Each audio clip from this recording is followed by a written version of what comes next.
तो ये कहानी शुरू होती है जून व्यू नाम के लड़के से, जो कि एक सुबह उठता है, लेकिन देख के लगता है कि आज उसका स्कूल जाने का मूड नहीं है। उसका मन है बस कंप्यूटर गेम्स खेलने का। उसकी माँ ने एक नोट छोड़ा है कि घर के लिए कुछ खाने पीने का सामान और जरूरी चीजें लानी है, लेकिन जून उस नोट को नजरअंदाज कर देता है और सीधा अपने कंप्यूटर पर अपने दोस्तों के साथ ऑनलाइन गेम खेलने लगता है। तभी उसका एक दोस्त चिल्लाता है, जल्दी टीवी ऑन करो और न्यूज देखो। जून थोड़ा उत्सुक होकर टीवी ऑन करता है। न्यूज में एक एंकर बोल रहा होता है, लेकिन अचानक ब्रॉडकास्ट कट हो जाता है। वो अपना फोन उठाता है, लेकिन सिग्नल नहीं है। खिड़की से बाहर झांकता है तो देखता है कि लोग इधर उधर भाग रहे हैं, एक दूसरे पर हमला कर रहे हैं बिना किसी वजह के। और फिर वो कुछ ऐसा देखता है कि उसका दिल दहल जाता है। एक लड़की एक औरत को बेरहमी से काट रही है। जून हैरान है, समझ नहीं पा रहा कि ये सब क्या हो रहा है। कोई मदद भी नहीं आ रही। तभी उसे अपने अपार्टमेंट में चीखने चिल्लाने की आवाजें सुनाई देती हैं। वो दरवाजे की झिड़ी से झांकता है, लेकिन कोई नहीं दिखता। जैसे ही वो दरवाजा खोलने वाला होता है, उसका पड़ोसी अंदर घुस आता है। पड़ोसी घबराया हुआ कहता है, बाहर सब पागल हो गए हैं। मेरा अपना भाई मेरे घर में आया। वो पूरा जॉम्बी बन चुका था। उसने मुझे मारने की कोशिश की। प्लीज मुझे यहां थोड़ी देर रुकने दो। लेकिन जून मना कर देता है और कहता है, अगर कोई दिक्कत है तो पुलिस को फोन करो। पड़ोसी उसे शांत करने की कोशिश करता है और कहता है, बस मुझे तुम्हारा बाथरूम इस्तेमाल करने दे, फिर मैं चला जाऊंगा। जून मान जाता है और उसे अंदर आने देता है। उसी वक्त टीवी का सिग्नल वापस आता है और न्यूज में बताया जाता है कि कम्युनिकेशन नेटवर्क अस्थिर हो गए हैं और पूरे शहर में एक नई बीमारी की वजह से हाहाकार मच गया है। जो लोग इस बीमारी से संक्रमित हो रहे हैं वो जॉम्बी बन रहे हैं, बेहद हिंसक और इंसानी मांस खाने की भूख से भरे हुए। अगर कोई काट ले तो वो भी जॉम्बी बन जाता है। इस बीमारी का एक लक्षण है आंखों से खून बहना और तेज दर्द। जून को अचानक अपने पड़ोसी का ख्याल आता है जो बाथरूम में है। उसे खतरा महसूस होता है। वो रसोई से चाकू उठा लेता है। तभी पड़ोसी बाहर निकलता है और दरवाजा बंद कर देता है। जून चाकू तान कर खड़ा हो जाता है।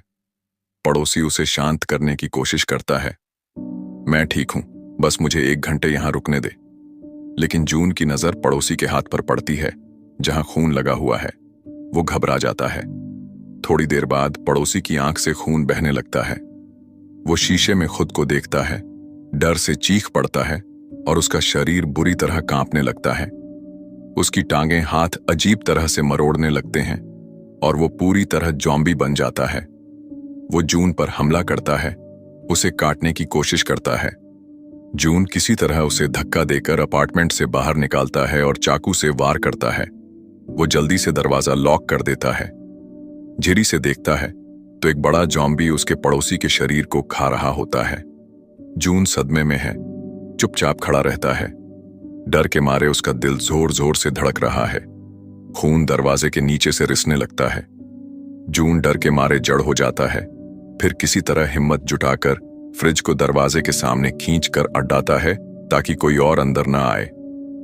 वो सिंक के पास जाता है, अपने चेहरे पर पानी के छींटे मारता है, ये उम्मीद करता हुआ कि ये सब बस एक बुरा सपना है। लेकिन नहीं, ये हकीकत है। वो अपनी बहन को फोन करने की कोशिश करता है, लेकिन नेटवर्क कमजोर है। तभी उसकी बहन का एक मैसेज आता है, हमारे बारे में चिंता मत करो, मैं मां के साथ सुरक्षित हूं। दरवाजा कभी मत खोलना। खाने का सामान संभाल कर रखो, उसे दिन ब दिन बांट कर खाओ और जॉम्बी से बचकर रहना। जून अपनी फैमिली की फोटो देखता है, उनके लिए दुआ करता है। वो घर में बचा हुआ सारा खाना इकट्ठा करता है और देखता है कि कितना कम सामान बचा है। उसे पछतावा होता है, काश मैंने मां की बात मानकर सामान ले लिया होता। वो सोफे पर ही सो जाता है। अगली सुबह न्यूज में बताया जाता है कि बीमारी और खराब हो रही है और लोग जॉम्बी बन रहे हैं। एक रिपोर्टर एक डॉक्टर से पूछता है कि लोग क्या करें। डॉक्टर जवाब देती है, जॉम्बी बहुत हिंसक और अप्रत्याशित हो गए हैं। सबको अपने घरों में रहना चाहिए, दरवाजे खिड़कियां अच्छे से लॉक कर लेनी चाहिए और कम से कम 2 महीने का खाना इकट्ठा करना चाहिए। जब तक कोई नई सूचना ना आए, कोई बाहर ना निकले। जून देखता है कि लोग ऑनलाइन अपने नाम और पते के साथ फोटो डाल रहे हैं, सेना और पुलिस से मदद मांग रहे हैं। इससे प्रेरित होकर वो भी एक कागज पर अपने डिटेल्स लिखता है, उसकी फोटो खींचता है और रेस्क्यू की उम्मीद में अपलोड कर देता है। वो एक वीडियो देखता है जिसमें कोई अपने बालकनी पर खड़ा होकर फोन से सिग्नल पकड़ने की कोशिश करता है और उसे सिग्नल मिल भी जाता है, लेकिन वो बैलेंस खो देता है और बालकनी से गिर जाता है। इससे जून को एक आइडिया आता है।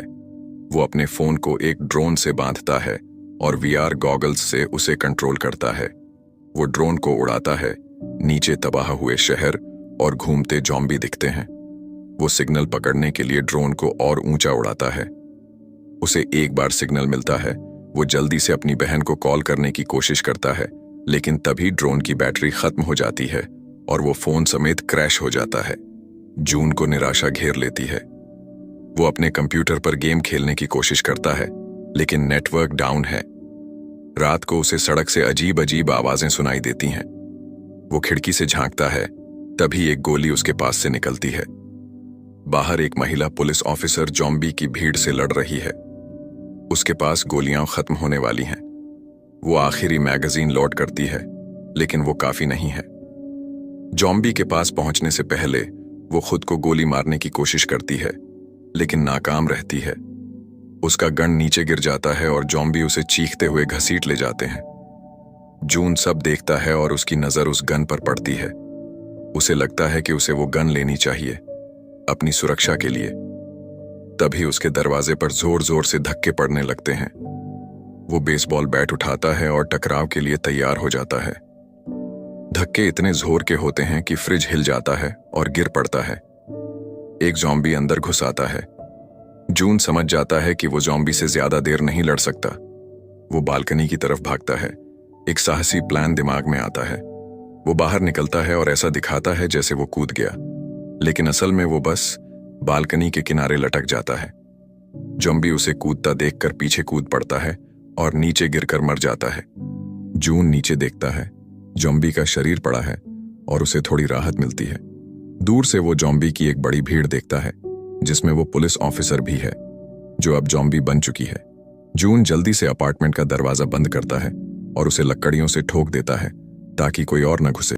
जब वो घर का जायजा लेता है तो देखता है कि ज़ॉम्बी के हमले में फ्रिज से सारा खाना बिखर गया है। वो पूरी तरह टूट जाता है। ये उसका आखिरी खाना था। तभी सड़क से एक औरत की चीख सुनाई देती है। वो अपना टैबलेट उठाता है और एक वीडियो रिकॉर्ड करने लगता है। ये मेरा दूसरा दिन है, घर में बंद। मुझे समझ नहीं आ रहा कि क्या करूं। मुझे लगता है कि मैं अभी तक जिंदा हूं। ये किसी चमत्कार से कम नहीं। 7 दिन बीत जाते हैं। जून अपने पिता की शराब की बोतल निकालता है, क्योंकि अब पीने को कुछ और बचा नहीं। उसने बालकनी को चादरों और बैरियर्स से ढक लिया है ताकि ज़ॉम्बी उसे न देख सकें। वो न्यूज़ देखता है, जिसमें सड़कों पर ज़ॉम्बी की बांट दिख रही है। वो इंस्टेंट नूडल्स बनाकर खाता है और गलती से अपनी आखिरी साफ पानी की बोतल गिरा देता है। गुस्से में वो फर्श पर गिरा पानी पीने को मजबूर होता है। हालात ऐसे हैं, लेकिन जून फिर भी घर से बाहर नहीं निकलता। हालांकि वो उस पुलिस ऑफिसर की गन लेना चाहता है। टीवी फिर चालू करता है, लेकिन वही पुरानी खबरें हैं। कोई प्रोग्रेस नहीं, कोई हल नहीं। न्यूज़ वाले बस यही कह रहे हैं कि घर में रहो, और दिन बीतते हैं, कोई अपडेट नहीं। जून अपने पिता की शराब और पीने लगता है और नशे में अपने अपार्टमेंट में नाचने लगता है। नशे में उसे भ्रम होने लगता है कि उसका परिवार वापस आ गया है। वो अपनी माँ को देखता है, उनके पास दौड़ता है, लेकिन फिर होश आता है कि ये सब बस उसका वहम था। वो भावनात्मक थकान और डिहाइड्रेशन से टूटकर रो पड़ता है। बाद में जून को अपनी माँ का एक वॉइस मैसेज मिलता है।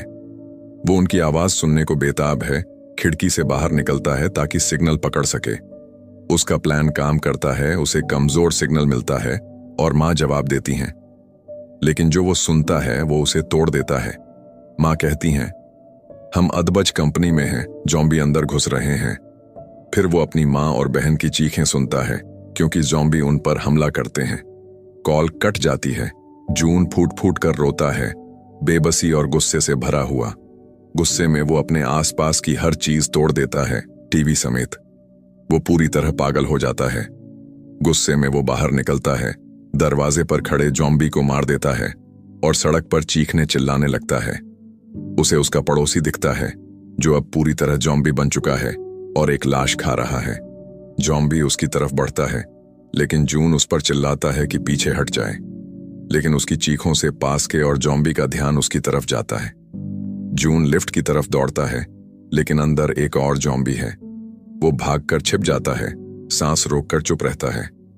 आखिरकार वो अपने अपार्टमेंट में वापस पहुंच जाता है, लेकिन एक अंधा जॉम्बी उसके पीछे है। जून बिल्कुल स्थिर और चुप रहता है। खुशकिस्मती से वो जॉम्बी उसे बिना देखे निकल जाता है। जून दरवाजा लॉक करता है, लेकिन लॉक करने की आवाज से जॉम्बी का ध्यान फिर उसकी तरफ जाता है। वो दरवाजे पर जोर जोर से धक्के मारने लगते हैं। जून दरवाजे का हैंडल पकड़कर पूरी ताकत से रोकता है और आखिरकार जॉम्बी हार मानकर चले जाते हैं। अब 20 दिन बीत चुके हैं। जून ने सारी शराब खत्म कर दी है। बाहर देखता है तो बिजली के सबस्टेशन में धमाके हो रहे हैं। जल्दी ही पूरी बिल्डिंग की बिजली चली जाती है। जून में निराशा छा जाती है। वो अपनी कैमरा उठाता है, एक आखिरी वीडियो बनाना चाहता है, लेकिन एक शब्द भी नहीं बोल पाता। भावनात्मक रूप से टूट चुका, वो अपनी जिंदगी खत्म करने का फैसला करता है। वो एक रस्सी बांधता है और खुद को फांसी देने की तैयारी करता है। जैसे ही वो बेहोश होने लगता है, अचानक एक लाल लेजर की किरण उस पर पड़ती है। सामने की बिल्डिंग से वो लेजर एक बोर्ड की तरफ इशारा करती है, जिस पर लिखा है नहीं। जून झटके से रस्सी खोल देता है। पता चलता है कि सामने की बिल्डिंग में एक महिला किम ने उसे देख लिया था और अपने लेजर पॉइंटर से उसे रोकने की कोशिश कर रही थी। वो बोर्ड पर लिखकर और इशारों से बात करती है ताकि जॉम्बी को आवाज न जाए। वो जून को बेवकूफ कहती है कि वो आत्महत्या के बारे में सोच रहा था। दोनों हर सुबह 7 बजे खिड़की पर मिलने का फैसला करते हैं। जून मुस्कुराता है, उसे एक और जिंदा इंसान मिला है और उसके दिल में उम्मीद जागती है। अब कट जाता है किम के अपार्टमेंट में। उसने दरवाजों पर जाल बिछाए हैं और हथियार पास रखे हैं। खुशकिस्मती से उसके पास काफी खाने का सामान है। अगली सुबह जून देर से उठता है और जल्दी से खिड़की पर जाता है। किम वहां नहीं है, लेकिन थोड़ी देर में वो सावधानी से आसपास चेक करके खिड़की पर आती है। वो जून को डांटती है, तुम लेट हो गए। जून माफी मांगता है और दोनों एक दूसरे का परिचय करते हैं। अचानक किम को अपने अपार्टमेंट में एक ज़ॉम्बी दिखता है। वो जून को कहती है कि वो कल फिर 7 बजे मिलेंगे। वो अंदर जाती है और देखती है कि ज़ॉम्बी उसके जाल में फंस गया है। वो शांति से हथौड़ा उठाती है और उसे खत्म कर देती है। उसी रात बारिश शुरू होती है। जून और किम हर बर्तन और कटोरी लेकर बारिश का पानी इकट्ठा करते हैं। अगली सुबह जून खिड़की पर आता है। वो भूख से कमजोर दिख रहा है। किम ये नोटिस करती है और उसे खाना भेजने का फैसला करती है। वो एक रस्सी से बंधी गेंद फेंकने की कोशिश करती है ताकि दोनों अपार्टमेंट्स के बीच एक लाइन बन सके, लेकिन गेंद नीचे गिर जाती है। दूरी बहुत ज्यादा है। फिर जून को याद आता है कि उसके पास एक और ड्रोन है। वो उसमें रस्सी बांधता है और किम के अपार्टमेंट तक उड़ाता है। लाइन बन जाती है। किम रस्सी के जरिए जून को खाने का बैग भेजती है और जून उसे पाकर बहुत खुश होता है। वो दिल से उसका शुक्रिया अदा करता है, लेकिन उसकी खुशी जल्दी ही दहशत में बदल जाती है। सड़क पर एक ज़ॉम्बी ने रस्सी पकड़ ली है और उसे जोर से खींच रहा है। किम की तरफ टेबल सरकने लगता है जिससे रस्सी बंधी है। किम टेबल के साथ खींची जाती है। ज़ॉम्बी रस्सी पर चढ़ने लगता है। जून ये देखकर कुछ करने की सोचता है। वो बोतलें फेंकता है, लेकिन वो ज़ॉम्बी तक नहीं पहुंचती। वो जल्दी से ड्रोन उड़ाता है और ज़ॉम्बी को डिस्ट्रैक्ट करने की कोशिश करता है। प्लान काम करता है। ज़ॉम्बी का ध्यान भटकता है, लेकिन नीचे ज़ॉम्बी की एक बड़ी भीड़ जून की बिल्डिंग की तरफ बढ़ रही है। ज़ॉम्बी रस्सी पर चढ़ता हुआ किम के पास पहुंचने वाला होता है, लेकिन तभी किम को होश आता है। वो हथियार उठाती है और ज़ॉम्बी का हाथ काट देती है, उसे मार देती है। नीचे के ज़ॉम्बी गुस्से में चीखते हैं। उधर जून अपने जूतों पर डक्ट टेप लपेटता है ताकि उसके कदमों की आवाज ना आए। वो एक स्टिक उठाता है और पड़ोसी के अपार्टमेंट की चाबी लेकर वहां जाता है। अंदर जाकर वो फ्रिज से सारा खाना ले लेता है। एक कमरे में उसे एक लाश मिलती है। वो सावधानी से चेक करता है, कि वो जिंदा है या मर चुकी। तभी पीछे से एक ज़ॉम्बी उस पर हमला करता है। जून लाश को ढाल बनाकर भाग निकलता है और अपने अपार्टमेंट में सुरक्षित पहुंच जाता है। राहत महसूस करते हुए जून खाना खाता है और कुछ खाना किम के लिए तैयार करता है। साथ ही उसे एक वॉकी टॉकी भेजता है जो उसे पड़ोसी के अपार्टमेंट में मिला था। अगले दिन वो वॉकी टॉकी से बात करते हैं। जून को किसी से बात करके बहुत अच्छा लगता है। किम खाने के लिए शुक्रिया कहती है और बताती है कि उसने सारा खाना खा लिया। जून कहता है, शुक्रिया तो मुझे तुम्हारा करना चाहिए, तुमने मेरी जान बचाई। किम विनम्रता से कहती है, मैंने तुम्हारी जान नहीं बचाई, तुम जिंदा रहना चाहते थे, मैंने बस तुम्हें एक वजह दी। जून मुस्कुराता है और कहता है, फिर भी अगर तुम ना होती मैं यहां ना होता। फिर वो बात बदलते हैं और एक साथ खाना बनाने लगते हैं। दिन भर छोटी मोटी बातें करते हैं। दोनों एक दूसरे को और जानने लगते हैं। किम बताती है कि उसे ऊंचाई से डर लगता है। जून हैरान होकर कहता है, जो औरत ज़ॉम्बी का हाथ काट सकती है वो ऊंचाई से कैसे डर सकती है। किम हंसते हुए कहती है, मैं उन्हें अब इंसान नहीं मानती, इसलिए मेरे लिए यह आसान था। अचानक दोनों को बारिश की आवाज सुनाई देती है। वो उत्साहित होकर पानी इकट्ठा करने की सोचते हैं, लेकिन जल्दी ही समझ आता है कि ये बारिश नहीं बल्कि ज़ॉम्बी की एक बड़ी भीड़ की आवाज है जो उनकी बिल्डिंग की तरफ दौड़ रही है। दोनों डर के मारे जमीन पर लेट जाते हैं, कोई आवाज न करने की कोशिश करते हैं, लेकिन किम गलती से एक टेबल गिरा देती है। उसकी आवाज से ज़ॉम्बी का ध्यान उसकी तरफ जाता है। किम डरते हुए जून को रेडियो पर बताती है कि क्या हुआ। जून बिना देर किए एक डिस्ट्रैक्शन प्लान बनाता है। वो किम की बिल्डिंग में किसी और अपार्टमेंट की फोन लाइन पर कॉल करता है। फोन की घंटी से ज़ॉम्बी का ध्यान भटकता है और वो किम के अपार्टमेंट से दूर चले जाते हैं। दोनों फैसला करते हैं कि अब बिल्डिंग छोड़कर कहीं सुरक्षित जगह जाना होगा। किम का कहना है कि पास की एक बिल्डिंग का 8वां माला ज़ॉम्बी से खाली है। उसने कई दिनों तक वहां कोई हलचल नहीं देखी। किम पहले जाने का फैसला करती है। वो अपने आप को रस्सी से बांधती है और खिड़की से नीचे उतरने लगती है। रास्ते में उसे कई ज़ॉम्बी मिलते हैं, लेकिन वो अपने हथियारों और हिम्मत से उन्हें आसानी से संभाल लेती है। जून उसे देखकर हैरान रह जाता है। किम जमीन पर पड़ी उस पुलिस ऑफिसर की गन उठा लेती है, लेकिन तभी एक ज़ॉम्बी उसे काटने वाला होता है। जून तुरंत नीचे उतरता है और किम के साथ मिलकर ज़ॉम्बी से लड़ता है।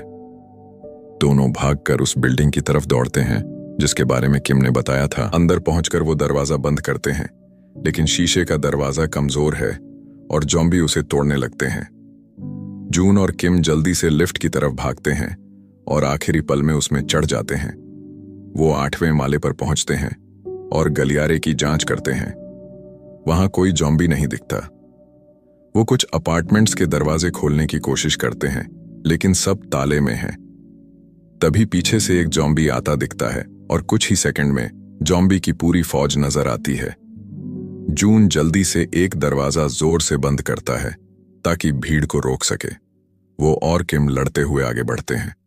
आखिरकार किम एक अपार्टमेंट का दरवाजा खोल पाती है, लेकिन अचानक कोई उसे अंदर खींच लेता है। वो शख्स एक स्मोक ग्रेनेड फेंकता है ताकि उनकी हलचल छिप जाए और जून को भी अंदर बुलाता है। जून अंदर भागता है और थोड़ी देर के लिए दोनों सुरक्षित हो जाते हैं, लेकिन किम को शक होता है। वो पूछती है, आप कौन हैं? वो शख्स अपना नाम शियांग बताता है और कहता है, तुम्हें मुझे शुक्रिया कहना चाहिए।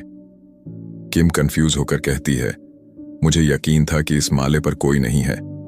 शियांग जवाब देता है, मुझे भी लगा था कि इस पूरे इलाके में मैं अकेला जिंदा हूं। वो उन्हें पानी ऑफर करता है, लेकिन किम तब तक नहीं पीती जब तक शियांग खुद उस बोतल से नहीं पीता। फिर वो सुरक्षित महसूस करती है। शियांग उन्हें खाना भी देता है और कहता है, इसे खाओ, जब तक रेस्क्यू टीम का इंतजार करते हैं। जून और किम ये सुनकर हैरान और खुश हो जाते हैं। शियांग बताता है, मैंने टीवी पर देखा कि रेस्क्यू टीम आ रही है। जून खुशी से किम को गले लगा लेता है। उसे लगता है कि आखिरकार बचने की उम्मीद है, लेकिन कुछ मिनट बाद जून अचानक बेहोश होकर गिर पड़ता है। पता चलता है कि शियांग ने खाने में नशीली दवा मिलाई थी। किम के पास कुछ करने का वक़्त नहीं होता, वो भी बेहोश हो जाती है। शियांग किम को घसीटकर एक कमरे में ले जाता है, उसे बांध देता है और ताला लगा देता है। जब किम को होश आता है, वो देखती है कि उसके सामने एक जॉम्बी बंधा हुआ है। फिर उसे शियांग की आवाज सुनाई देती है। वो जॉम्बी को किम की तरफ छोड़ने लगता है। चौंकाने वाली बात यह है कि वो जॉम्बी शियांग की पत्नी थी। शियांग चाहता है कि उसकी पत्नी किसी जिंदा इंसान को खाकर जिंदा रहे, इसलिए उसने किम को उस कमरे में बंद किया। उसी वक्त जून को होश आता है। वो शियांग पर गन तानता है और उसे राक्षस कहता है। शियांग गिड़गिड़ाते हुए कहता है, मैं बस अपनी पत्नी को बचाने की कोशिश कर रहा हूं। वो जॉम्बी की चेन छोड़ देता है और जून से कहता है, उसे किम को खाने दे, मैं तुम्हें जिंदा छोड़ दूंगा। मैं तुम्हें जितना खाना चाहिए वो भी दूंगा। वो जून से गुजारिश करता है, लेकिन जून चैन को पकड़े रहने की कोशिश करता है। चैन उसके हाथ से छूट जाती है और जॉम्बी किम की तरफ बढ़ता है। किम डर से चीख पड़ती है। जून दरवाजा खोलने की कोशिश करता है, तभी किम चुप हो जाती है। शियांग को लगता है कि सब खत्म हो गया। वो दरवाजा खोलता है, लेकिन उसकी जॉम्बी पत्नी उस पर हमला कर देती है। किम गन उठाती है और दोनों, शियांग और उसकी जॉम्बी पत्नी, पर निशाना लगाती है। शियांग कुछ नहीं करता। वो कहता है, उसे खाने दे, और खुद को बलिदान कर देता है। किम के पास कोई चारा नहीं। वो ट्रिगर दबा देती है और दोनों को मार देती है, लेकिन गोली की आवाज पूरे बिल्डिंग में गूंजती है और आसपास के सारे जॉम्बी उसकी तरफ बढ़ने लगते हैं। जून और किम को उनकी गुर्राहट और तेज कदमों की आवाज सुनाई देती है। डर उनके दिल में समा जाता है। उन्हें लगता है कि अब सचमुच अंत आ गया है। किम गन जून को देती है और कहती है, मुझे गोली मार दो। जून हैरान और रोते हुए हिचकिचाता है, लेकिन इससे पहले कि वो कुछ कर पाए, उन्हें ऊपर हेलीकॉप्टर की आवाज सुनाई देती है। वो खिड़की की तरफ दौड़ते हैं और देखते हैं कि मिलिट्री हेलीकॉप्टर चक्कर लगा रहे हैं। वो जल्दी से छत पर भागते हैं, स्मोक ग्रेनेड फेंकते हैं और रास्ते में जॉम्बी से लड़ते हैं। सीढ़ियां चढ़ते वक्त किम फिसल जाती है, लेकिन जून उसे बचा लेता है और चिल्लाता है कि वो पहले जाए और हेलीकॉप्टर को रोके। किम छत पर पहुंचती है, लेकिन जब तक जून दरवाजा लॉक करके ऊपर आता है, हेलीकॉप्टर जा चुके होते हैं। जून अविश्वास में खड़ा रहता है, चीखता है, किसी से मदद की गुहार लगाता है।